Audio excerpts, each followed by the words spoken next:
Assalamualaikum warahmatullahi wabarakatuh. Perkenalkan, nama saya Azza Yofiodabia. Di sini saya akan menceritakan tentang kisah lelaki penghuni surga, yaitu Sa'ad bin Abi Waqqas. Alkisah pada zaman Rasulullah SAW, ada seorang pemuda yang sangat patuh kepada ibundanya. Ia begitu menyayangi wanita yang telah merawatnya sejak kecil dengan penuh kasih sayang. Pemuda itu bernama Sa'ad bin Abi Waqqas. Sedangkan sang ibu bernama Hammah binti Sufyan bin Abu Umayyah. Ia adalah seorang wanita hartawan keturunan bangsawan Quraisy yang memiliki wajah cantik dan anggun. Di samping itu, Hammah juga seorang wanita yang terkenal cerdik dan memiliki pandangan yang jauh ke depan. Ia juga setia kepada agama nenek moyangnya, yakni penyembah berhala. Berbeda dengan ibunya saat memeluk agama Islam saat berusia 17 tahun. Keislamannya ditandai dengan mengucapkan 2 kalimat syahadat ketika menemui Rasulullah SAW. Pada saat itu, Sa'ad termasuk dalam deretan lelaki pertama yang memeluk agama Islam selain Ali bin Abi Thalib, Abu Bakar As-Siddiq, dan Zaid bin Harithah. Seiring berjalannya waktu, ibunya mengetahui bahwa anaknya telah memeluk agama lain selain menyembah berhala. Wanita itu pun lantas marah dengan keislaman Sa'ad.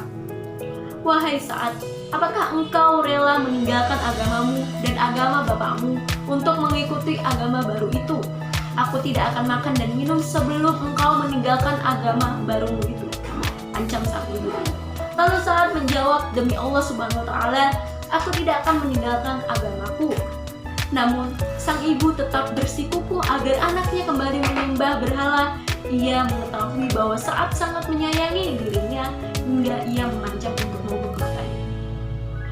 Hammah berharap Sa'ad akan luluh dan dapat terketuk hatinya jika melihatnya dalam keadaan lemah dan sakit. Namun Sa'ad lebih mencintai Allah Subhanahu wa Ta'ala dan Rasulnya.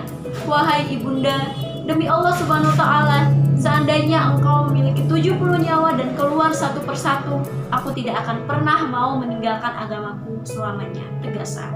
Akhirnya sang ibu yakin bahwa anaknya tidak akan mungkin kembali seperti sedia kala. Dia hanya dilindungi kesedihan dan kebencian.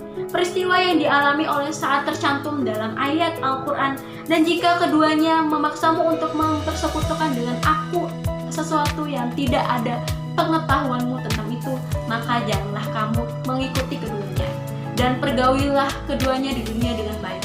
Quran Surat Al-Luqman ayat 15. Pada suatu hari, Rasulullah SAW sedang duduk bersama sahabat. Tiba-tiba beliau menatap ke langit seolah mendengar bisikan malaikat. Kemudian Rasulullah SAW kembali menatap mereka dengan bersabda, "Sekarang ada di hadapan kalian seorang laki-laki penduduk surga."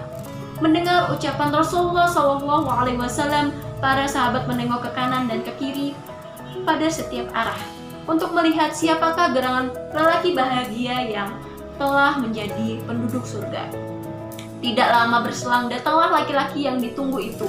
Dialah Sa'ad bin Abi Waqqas.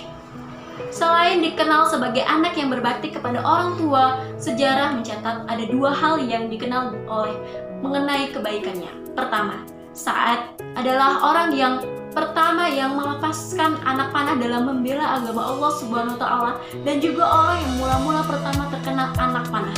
Ia hampir selalu menyertai Rasulullah SAW dalam setiap pertempuran.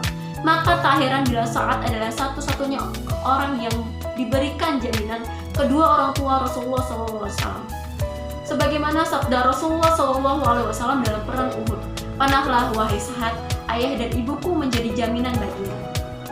Kedua, Sa'ad adalah orang ketiga yang memeluk agama Islam, sebagaimana Sa'ad bin Abi Waqqas mengenalkan dirinya dengan berkata, "Aku adalah orang ketiga yang memeluk Islam dan orang pertama yang melepaskan anak panah di jalan Allah Subhanahu wa Ta'ala."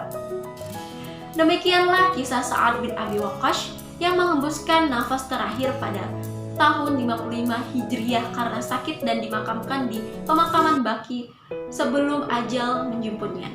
Ia berpesan kepada anaknya, "Aku memiliki mantel yang terbuat dari wol. Dulu aku mengenakannya pada saat berhadapan dengan orang-orang musyrik di perang Badar.